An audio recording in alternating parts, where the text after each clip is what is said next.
first thing, I think we have to do a warning. We are having a conversation about trauma. So some of the subjects might be triggering to some people. It's just the way it is, right? And you never know what's going to trigger an individual. You just don't know.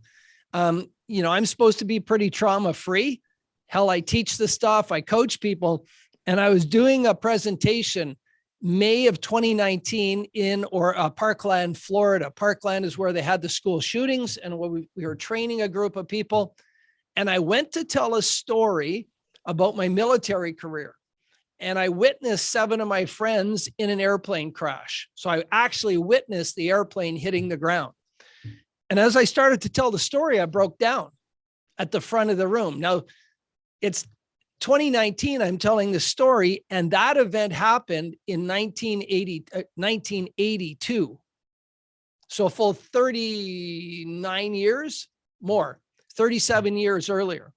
And so I had to call a timeout in the presentation, go get one of my friends to clear it. And then I got back and I finished the story, right? So sometimes we get triggered from our past. We also worked with a guy who was 97 years old in Florida. He had been traumatized when he was in his early 20s in World War II.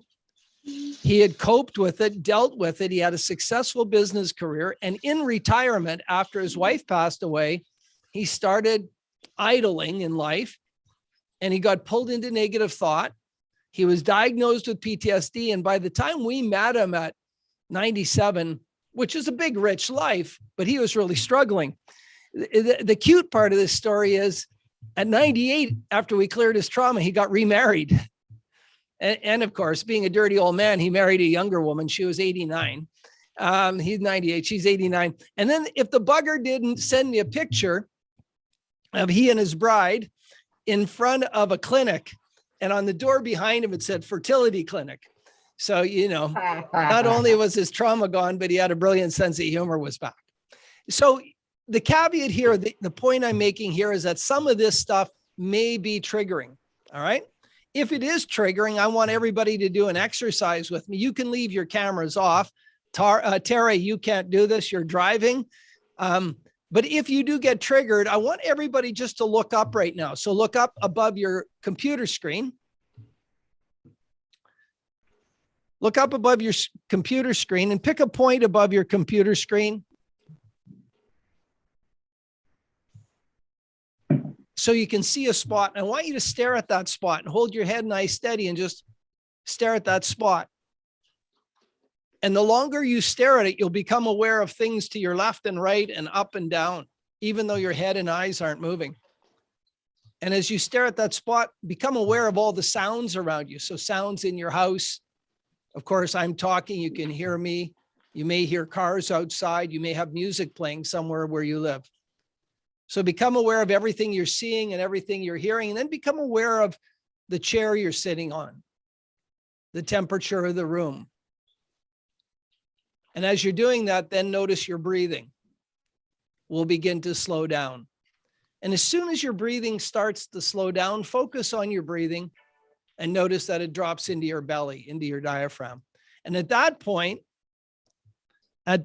you have moved from being in your sympathetic nervous system to your parasympathetic nervous system, and you can come back to the room. So if anybody gets triggered tonight by anything in the conversation, I would encourage you just to do that on your own. Takes about 90 seconds, maybe 2 minutes, and just focus on what you see, what you hear, what you're feeling, like textures around you, and your breathing until you regulate again. And that's a technique we teach in Practitioner Master Prac, and a technique we use every day in our practice. So that being said, it's a funny presentation for me tonight, because originally this chapter was going to be called The Loss. What do we lose? And as I thought about this chapter 4 or 5 weeks ago, Danielle and I were writing a proposal to the government to help healthcare workers with their mental health. And so the proposal was due on Friday. On Monday night, I was working late and I went and grabbed a burrito and I came back to the office. I was in the kitchen at the office having my burrito. I went back to my desk at the other end of the office and I couldn't find my laptop. While I was in the kitchen at 8:15 at night, somebody had come in my office and stolen my laptop. So I looked everywhere because I am over 60, maybe I moved it and I just couldn't find it, but no, that wasn't the case. It was gone. And while I was looking for it, I saw some movement outside the office. And sure enough, the guy came back for more. And so I went out in the parking lot and I had a conversation with him, and he denied stealing my laptop. And I encouraged him to give it back to me and we could just let the whole issue drop. And I said, look, I have CCTV cameras all around the building. I will get the footage tomorrow and I will find you and you'll give it back tomorrow. But he said, no, he denied having it. So long story short, I went to bed. I woke up the next day, came back to the office, got the CCTV footage from the landlord, saw the guy trying all the doors in our office, saw him come in my office and leave, put my laptop in his jacket as he left. And then as he walked around the building, he walked to the Days End Hotel next to us. And at that point, we lost him in the camera. So I ran over to the manager of the Days End and I said, hey, do you guys have cameras? Can I look at them? She said, sure. And there he was. He walked into the foyer of that hotel and handed my laptop to his accomplice. And then they hung out in the foyer for about 40 minutes. And then they checked into the hotel, of course, giving their ID to the front counter clerk. So I phoned the police. I said, look, I've got the CCTV footage of the guy stealing my laptop and then checking into the hotel next door. He's still here. And they came, took my statement. So he stole my computer at 8:17 on Monday night. And at 12:45 on Tuesday, he was arrested and on his way to jail. And I had my laptop back. And I thought, I'm going to change the title of chapter 2 from What You Lose to the Theft. And in fact, as I prepared for tonight, the chapter is now called The Thief, because trauma is a thief. It steals from us, right? And the definition of thief in Merriam Dictionary is one that steals, especially stealthily or secretly. And nobody knows what's being stolen from them while they're traumatized. We don't keep we don't keep a log. We don't say my shoes were stolen, my pants were stolen, my computer was stolen, my briefcase was stolen. We're not aware of the items that are being stolen. They're being stolen secretly, hiddenly, one thing at a time. But they do get stolen. And the things that get stolen are precious.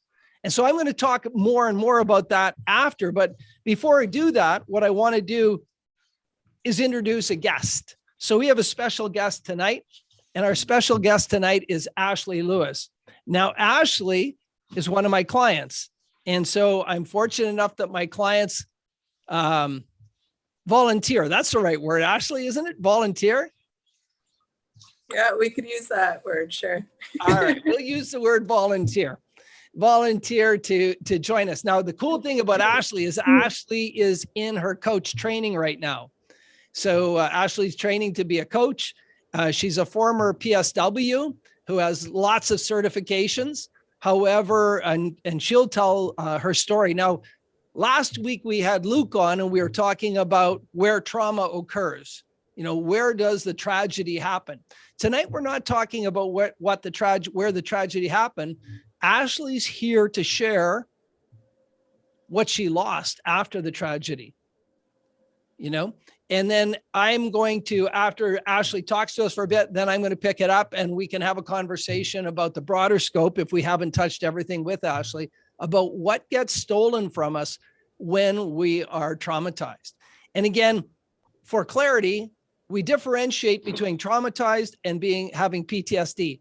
PTSD is one of 12 or 15 different disorders, mental and physical, that a person might acquire if they don't deal with their trauma.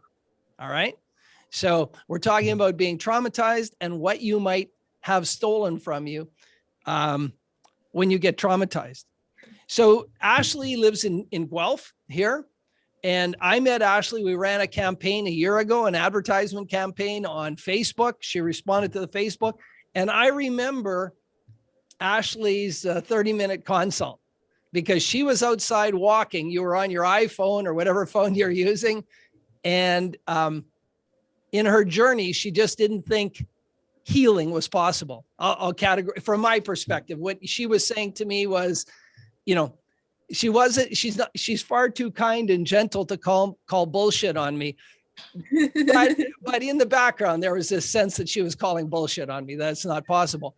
But for whatever reason, maybe she was up, maybe the system had just failed her to the point that she wanted to move on, and you guys can ask her later. But she decided to take action and go through the trauma protocol. And Ashley, I will just say that, there are clients who just, have transformations, and Ashley was one of the person that had transformation. So I'm going to turn it over. I'm going to help Ashley along the way. I'm going to ask some questions. So Ashley, when you and I were talking about tonight, I said, you don't have to share the event that traumatized you, but right. Could you give a high level or a general, what happened? How did the things get off the rails? I don't even know where it started, but it was a situation, secondhand situation, I'll say, that was directed to somebody else, but I was caught in amidst that. So it was involving the police. I was caught off guard, them entering my home without permission, guns, the whole attack unit and that, and severely traumatized me. I didn't see it coming. I wasn't sure why they were there. I knew they weren't there for me, but I still had to experience that. Yeah. And if I remember correctly, your dad was there as well with you that my night, father right? was here also, yes. Yeah. So that was a piece of comfort. But from that, I had a hard time. My father was there, and that would be the ultimate protection, but this still was able to happen to me. So I was very wary about being alone after. So in terms of the losing, I lost that self-confidence in myself. And in the moment, the police separated you from your children as well, right? My children were not present at that time, but yeah, that was my biggest fear, that if they had been home or been around, then that would have been a whole different. Yeah. I was thankful for that, I guess. Yeah. And so let's talk about the loss. When I met Ashley, the key piece that she brought to me initially was because of this event. And then there was another event where there was a house fire in your neighborhood, right? Where the emergency vehicles responded as well. That's right. So I had my feelings on the police at that time, and then my neighbor's house had caught fire in the midst of that. So I was sensitive to all police lights, sirens, any emergency vehicles. I just would look the other way.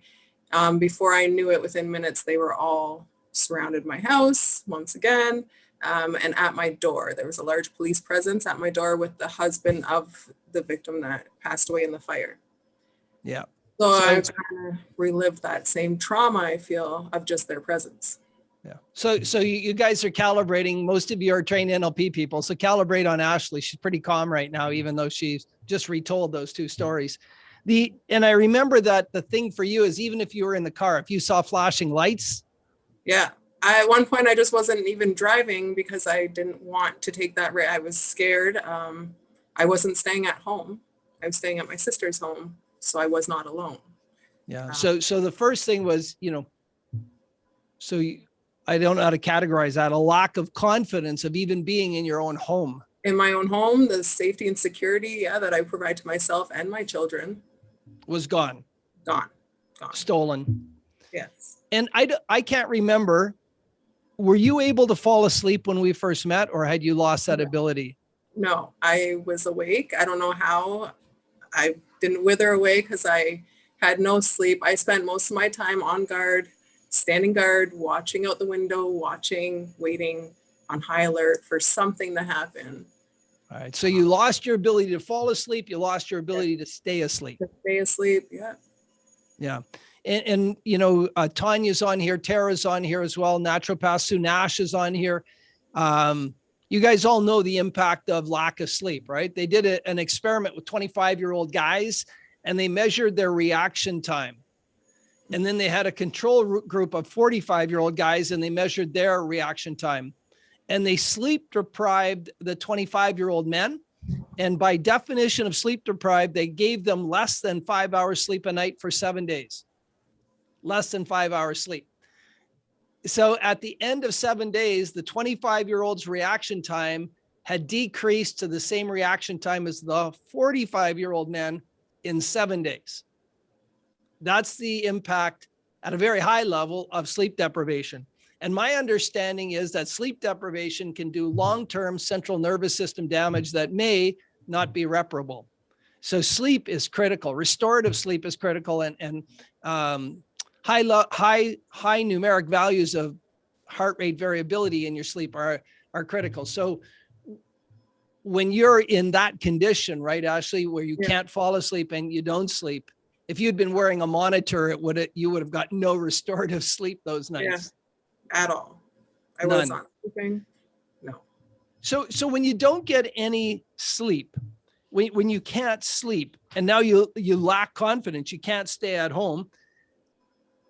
Talk to us just a bit about the loss of any innocence that you may have had, or any innocence that your children may have had. Was there a loss of?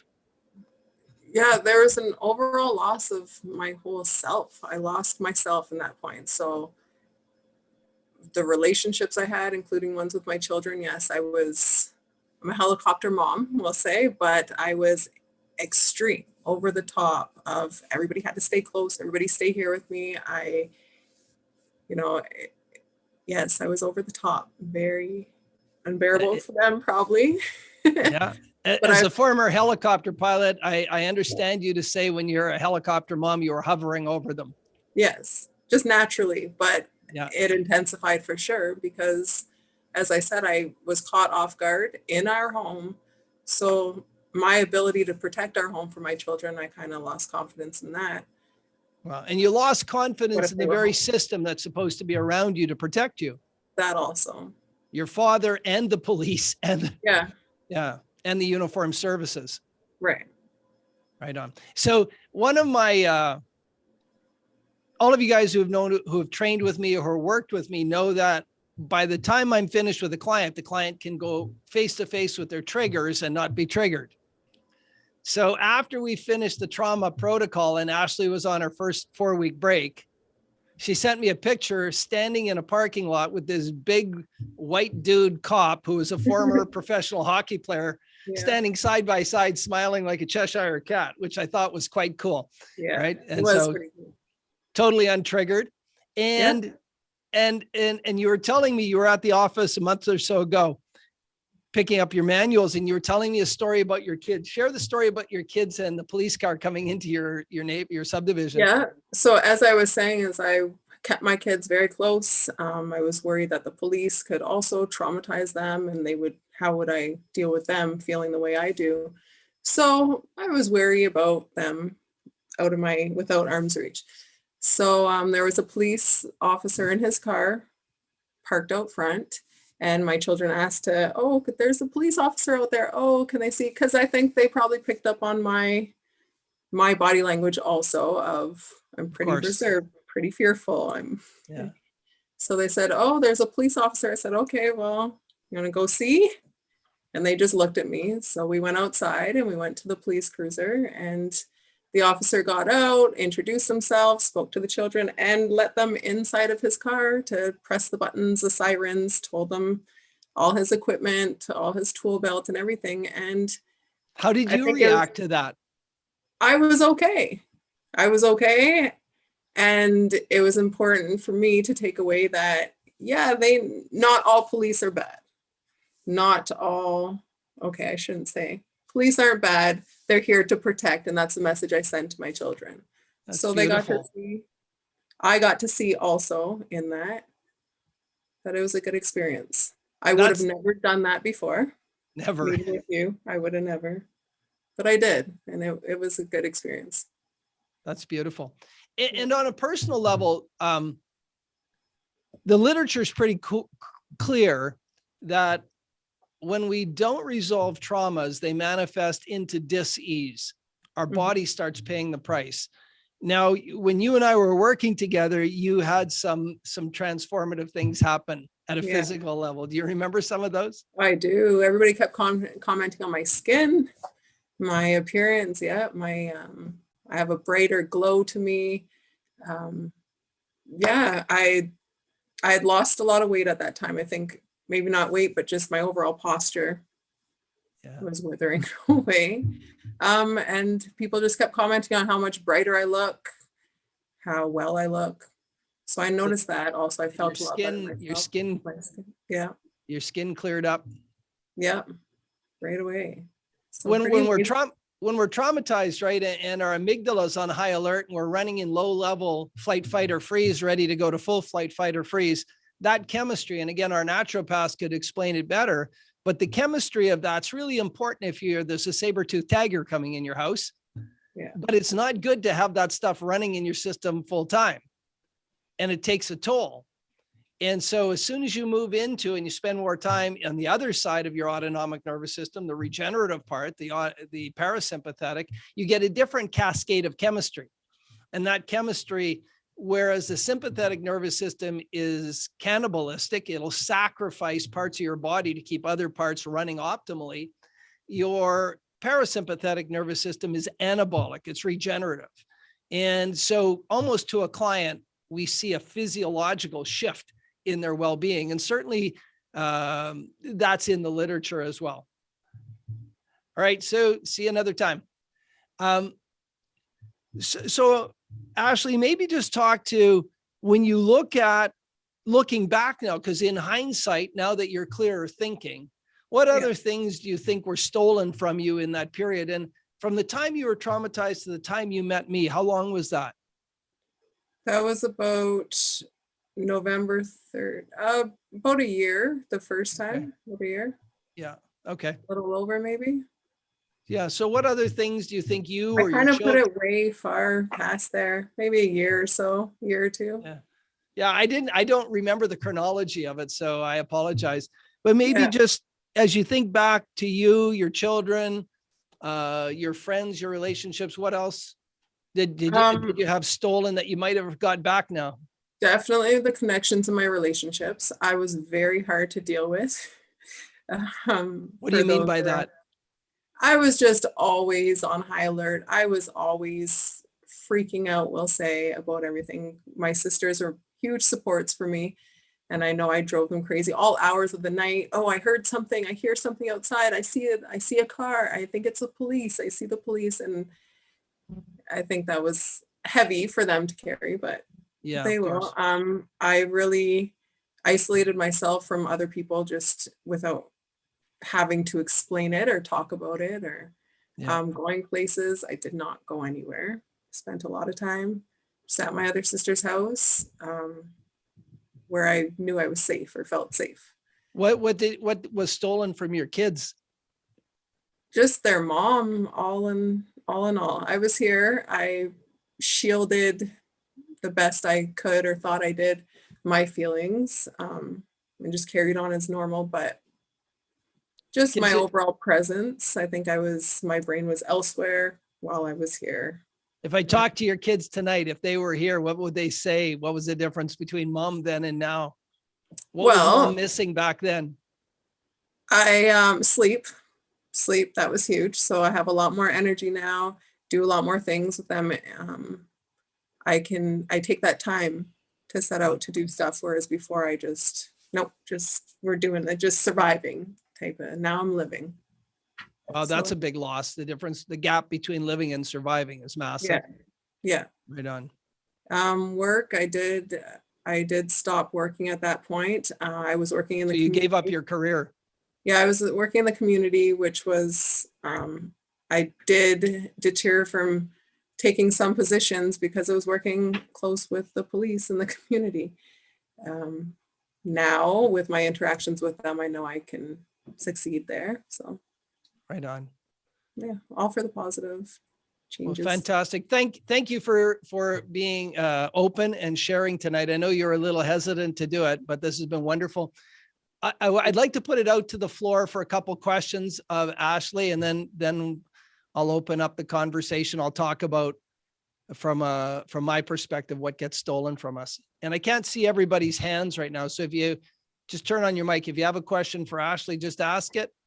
If not, I'll carry on. We'll come back to Ashley later. We'll have more time for Q&A later if you think of a question.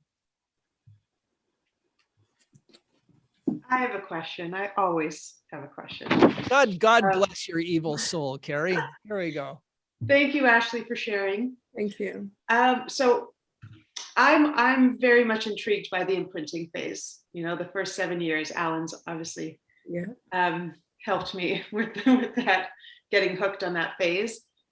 You mentioned your kids were with you. Would you mind sharing how old your kids were, and has this had yeah, no, sorry, they weren't with me the first incident when they were at school, but the second incident, with the fire next door, they were home.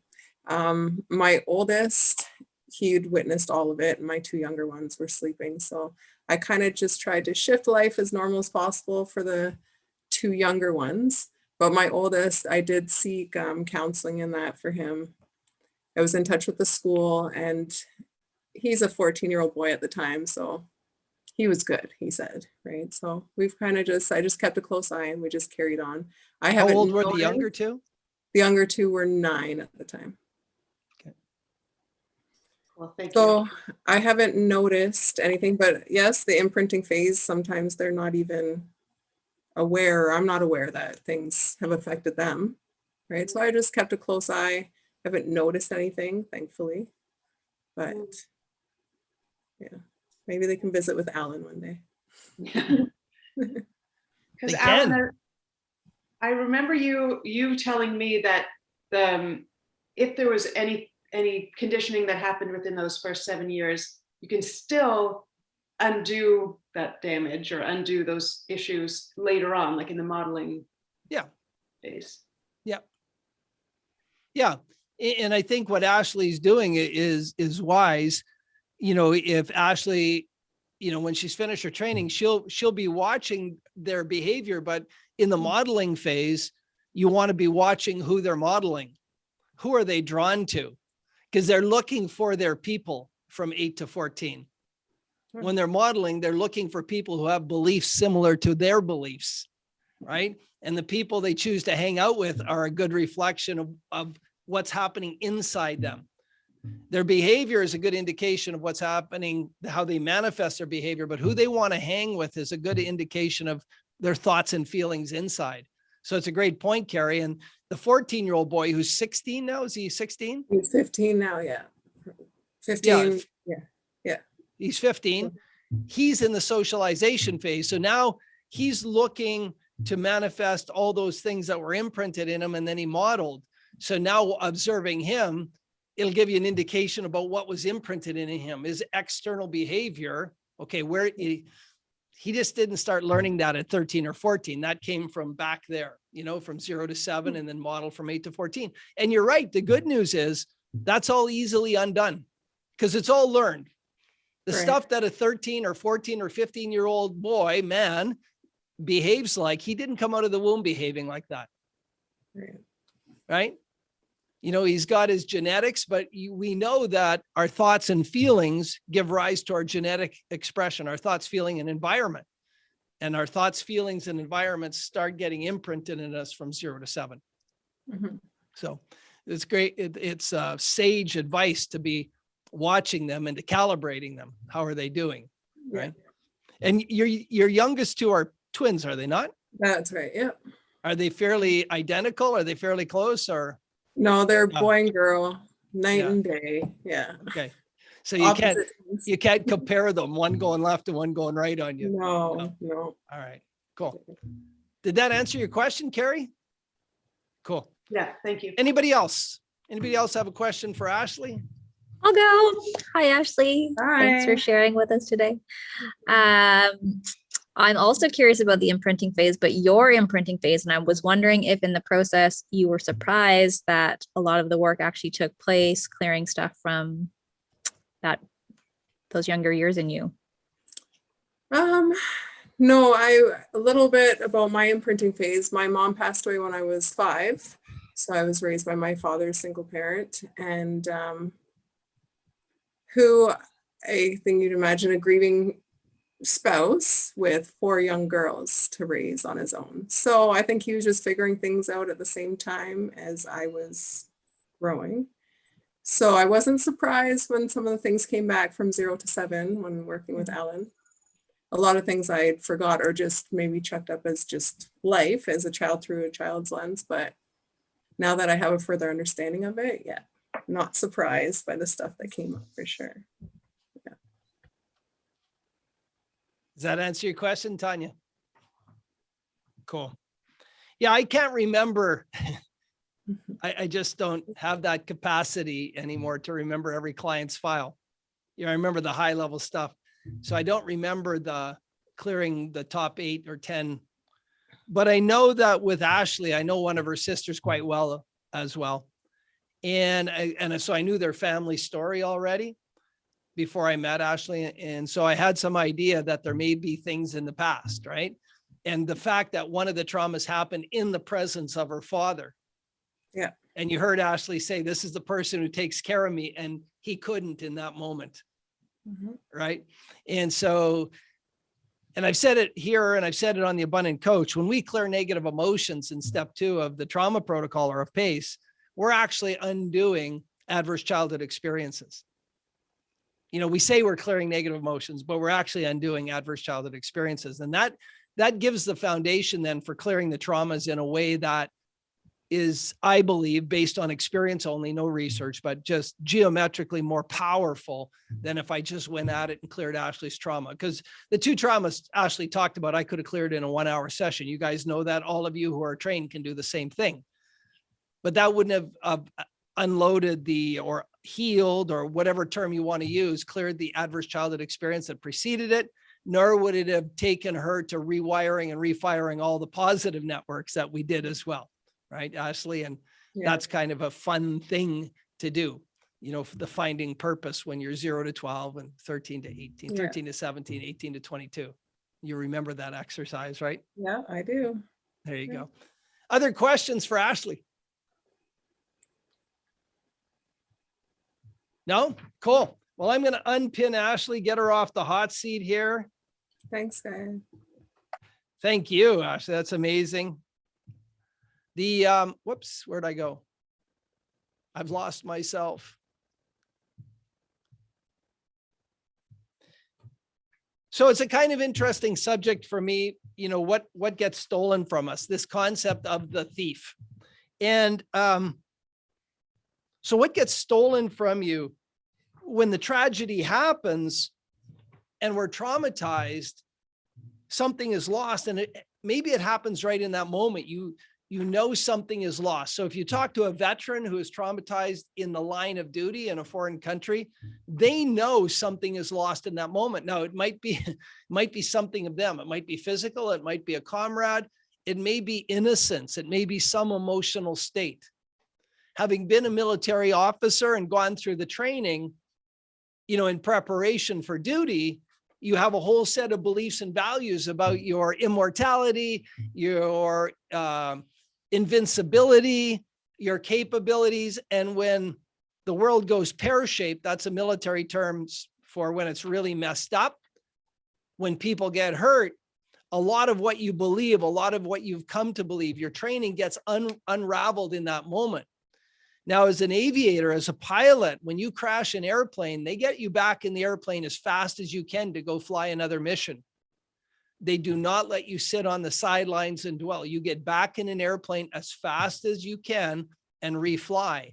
And they don't want those patterns. I don't think they understand this neurologically, but they understand it functionally, that if you let a pilot who's crashed an airplane stay away from the airplane, his brain will start focusing and running the tapes of the crash over and over again. You've got to get them back in the airplane flying as soon as possible and get those neurological pathways to flying successfully, firing and wiring right away, right?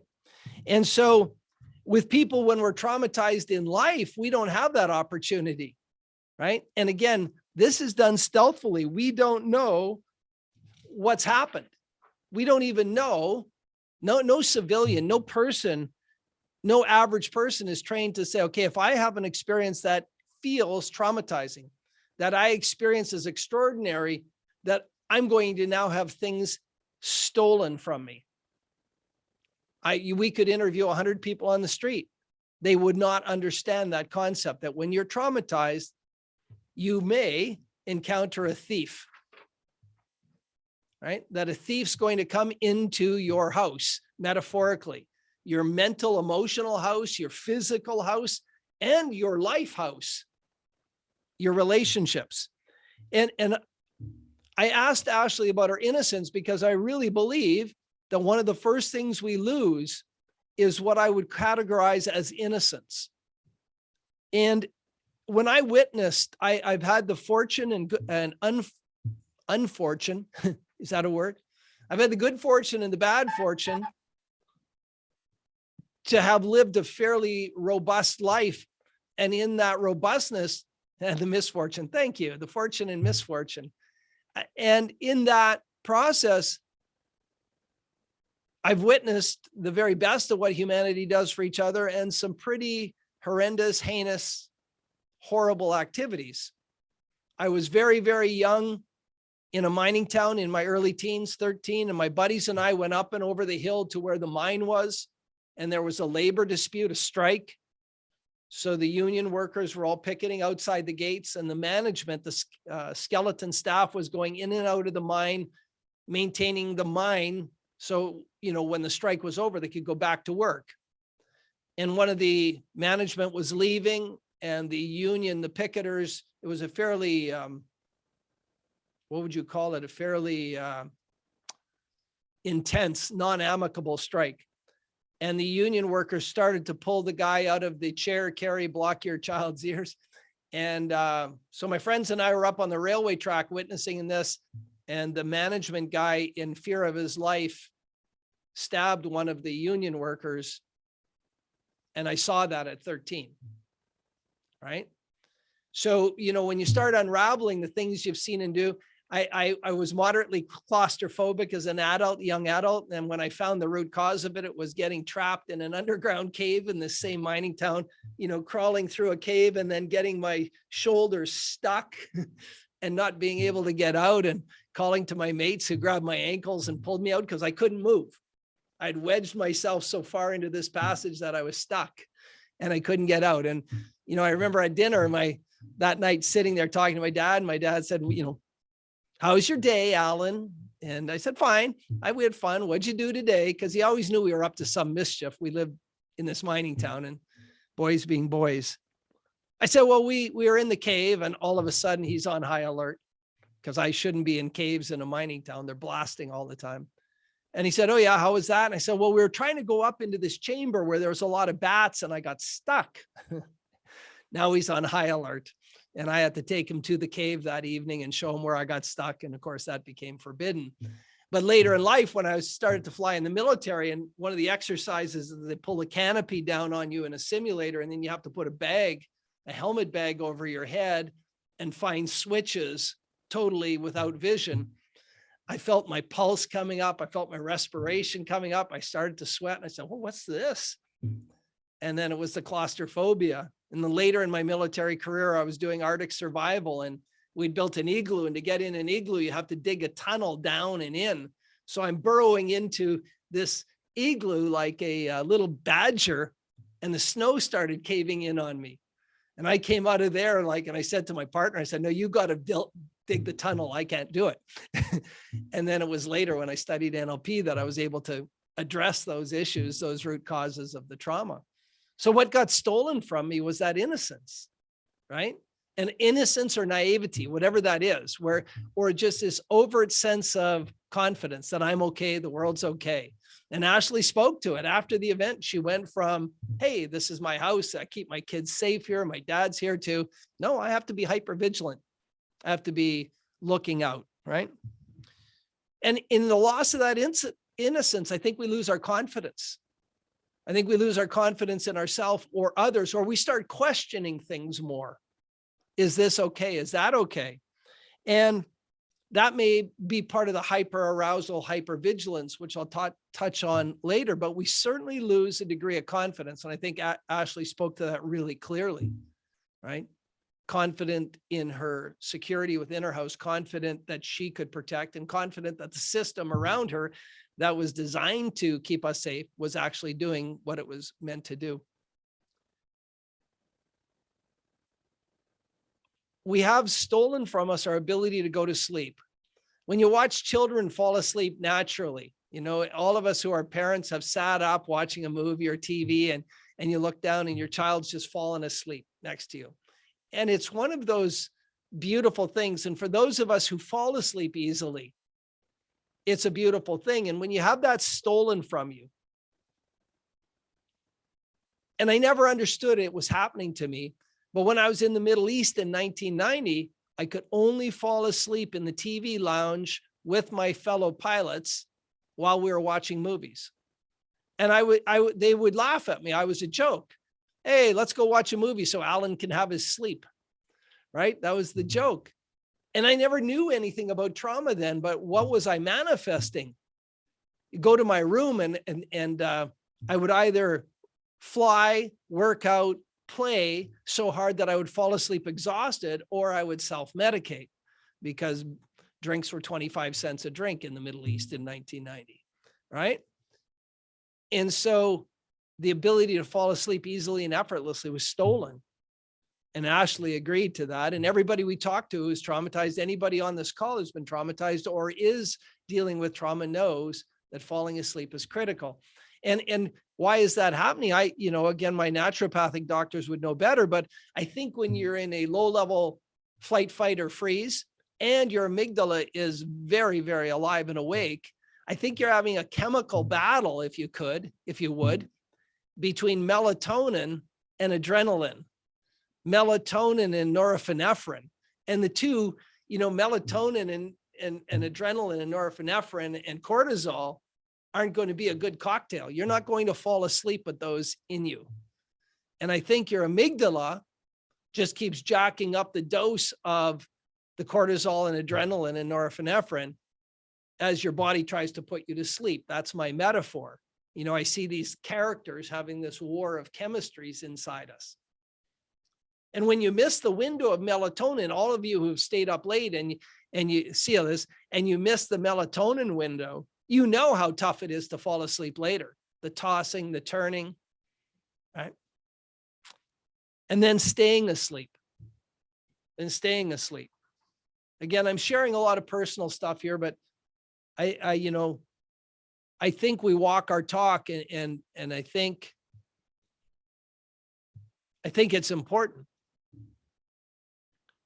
In the 1990s, my first wife had to endure me waking up like bolt upright, soaking wet, intense, fully engaged, full of adrenaline, potentially angry, 3-4 times a week. I thought everybody had 3 to 4 nightmares a week.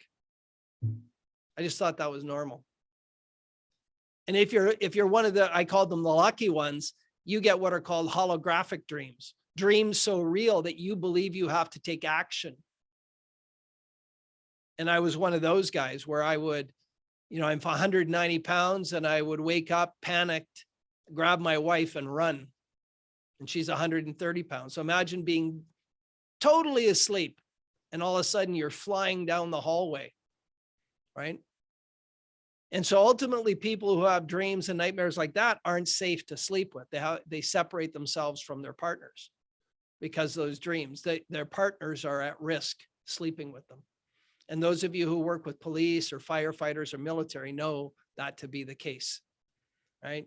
So when the thief steals our ability to fall asleep or stay asleep, boy, now the thief is really, really causing chaos. That thief, when they steal our ability to access restorative sleep, they start impacting our emotional control.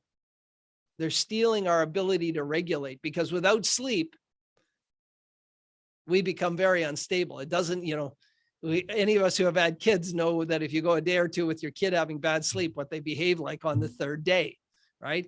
And when we're honest, those of us who have worked late, even though we think we're superheroes and we really drive hard for 3 or 4 days on a project, getting 4 or 5 hours sleep, if you actually looked at your performance, your emotional stability on day 3 or 4, you're a train wreck,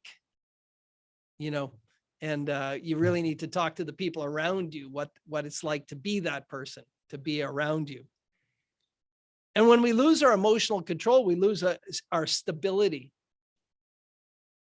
A person who's been traumatized loses their stability. They feel unstable. Ashley spoke about the range of emotions she felt, from being calm to being panicked to being sure that something bad was happening. That's stability. We also lose our predictability. The people around us to be confident they can predict how we will behave. And that's important. That's starting the erosion. The thief now steals the confidence of those people around us, that they can depend on us to be a certain way. Because if you've ever been around a person who's heavily traumatized, they're not stable and they're not predictable. 1 minute something will be okay, and the next minute it will not be okay. Yeah, Ashley's shaking her head. Yeah. And we call that in the military, we call the predictability the flash to bang. That is when you see the flash, how long after do you hear the sound, right? The bang, because you always see the flash first and then you hear the sound of the impact. So flash to bang. And when you're traumatized, the flash to bang is really, really short. Boom, you snap, you're highly triggerable. So the thief steals your stability and your predictability. You become not predictable. And then the thief steals your ability to not be triggered. And ultimately, when you're unstable and not predictable and highly triggerable, you start getting angry. And often you're not angry. The person who's traumatized isn't angry at the person they are projecting angry on. They're just angry at everything. They're angry at their lack of control. They're angry at the sadness that comes into them. They're angry at their inability to sleep. They're angry just at everything. And when you're angry at everything, you become irrational. And when you talk to the partners and the children of people who are traumatized, they will tell you that the trauma, they won't use this language, but it steals their mom, or it steals their dad, or it steals the person they depend on, because they're traumatized and they're now irrational. And our irrationality or our rationality further deteriorates with hyper-awareness, because that's fatiguing. When you're a hyper-aware 24 hours a day, and not 16, they're not getting 8 hours sleep, right? Because you're waking up in the middle of the night. When they do brain scans of people who are traumatized, they have brain activity in theta and delta when they access the traumatic memory, as well as alpha and beta and high beta. So their brains light up in the sleep frequencies. That's amazing. So this hyper awareness is present 7/24. Imagine if your computer had a virus that was just eating up bandwidth 7/24. How long would your computer last? It would just start slowing down and slowing down and slowing down and not able to function, right? So there's hyper awareness, and we heard Ashley say, why is that there? Why is that car there? What are they doing, right? That's that hyper awareness. And then hypervigilance, and hypervigilance the hyper awareness is if you've ever been around somebody who's hyper aware, they want to know, they ask why all the time. Why did you move the shoes? Why is that pot not hanging up? Why is that there? And people who are in relationships to people who are hyper aware often say they have to walk on eggshells, because everything they do, they get asked why. Why this? Why that? Why did you do this? Right? And then the hypervigilance is like, who is that? Why is this car following me? Did you see how that person looked at me? So the hyperawareness and hypervigilance are a little bit different, right? And then the hyperarousal. So hyperawareness, hypervigilance, hyperarousal. And the hyperarousal is not hyper happy. It's hyper negative, emotionally aroused. Now, when you live like that long enough, the thief starts to steal your physical health. And Bessel van der Kolk's book, The Body Keeps Score, and Gabor Mate's book, When the Body Says No, articulate this very, very, very, very clearly. Very clearly. And so much of trauma work has been focused on here, on the physical aspects of trauma. You know, you do yoga, you do stretching, you do massage, and it works really well for lowering and helping to regulate the emotional states, but it doesn't heal the trauma. It heals the symptoms of the trauma. Very effective, very effective. In fact, Bessel van der Kolk spoke clearly that we should close pharmacies and open up yoga studios. But he was talking about the impact of pharmacology on the symptoms versus the impact of yoga on the symptoms. Neither of those was he referring to healing the trauma. He was talking about the healing of the symptoms, right? But he was really clear that when trauma goes unhealed, the body keeps score. From our skin to pain like fibromyalgia, to a whole bunch of ailments that just manifest. And there's quite a bit of research and work that says people who get and succumb to cancer have unresolved traumas. And in fact, Norman Cousins' book, Anatomy of an Illness, written in the 80s, chronicled very clearly that when you do family histories with people who have died and talk to family members, that there is some massive negative emotional event that happened within 36 months of their passing that was left unresolved. What does that speak to? Does that say that trauma leads to cancer? No, I would suggest that trauma leads to a weakened immune system. We're all cancering as we sit here, are we not, Tara and Tanya?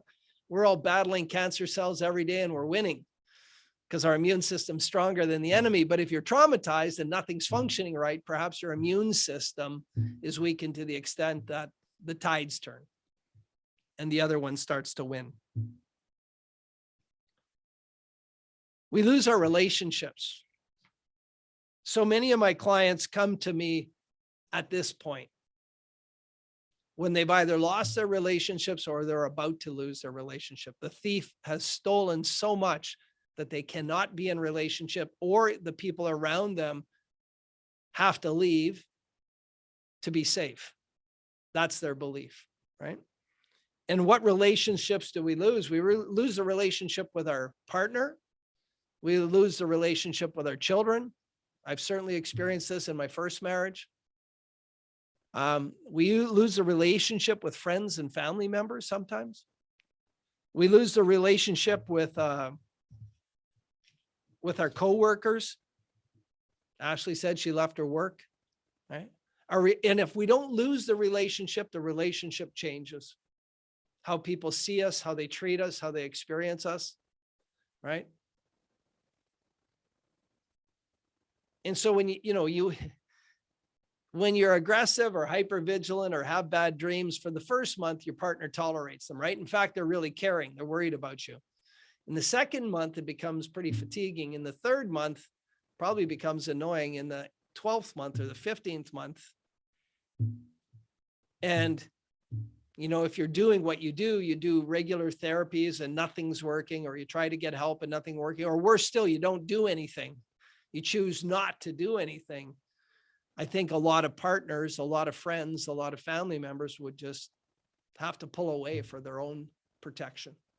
So we lose a lot of key relationships. And when we lose connection, when the thief takes our connections, in Swahili, they have a saying, Ubuntu, which roughly means ideologically that we can only be human in the company of humans. We can't be human when we're alone. So imagine being isolated from your partner, your kids, your friends, your family, your coworkers, because, you're just not sociable enough to be around. That disconnection has to take a toll on who you are, long-term, short-term too. And I think we lose our freedoms. I think Ashley would agree. You lost your freedom to move. You gave up leaving the house for a while, did you not? Except to go to your sister's. And then the people around us who we protect or overprotect start losing their freedoms, like our children, right? And we lose our freedom to be, just to be, because we're not being who we're meant to be. Trauma steals that from us. We lose our freedom to love. We lose our freedom to be loved. We lose our freedom to move. We lose our freedom to trust. We just lose our trust in ourselves and others. We don't trust ourselves, right? At its most intense nature, you know, I've had trauma clients come in and say, I just don't trust myself anymore. I don't know how I'll react in that circumstance. I'm not okay. Right? And then we get to the ultimate loss, where with our irrationality gone and the futility of unresolved trauma 10 years, 5 years, 20 years later, when the demon sneaks in and we start to have suicidal ideation, too many people, you know, choose that ultimate demise, right? We'll lose our purpose, lose our connection, and then lose our life. So trauma is a thief, right? And if there's a thief hanging out in your neighborhood, you would call the police and the police would come and try and deal with it. Theft is one of the things police deal with all the time. Schools, if you're in a school system and you're dealing with theft all the time, kids steal from kids. And yet when we're traumatized, we don't understand what's being taken from us. If we knew the enormity of what's being stolen and the price of that theft, I think we would be more willing, if there are people unwilling, and there are, to address it and take action earlier. That's just my thoughts. I think that when we approach trauma and understand the egregious theft that will happen if it's unchecked, if it's untreated, I think we would be encouraged to take action sooner.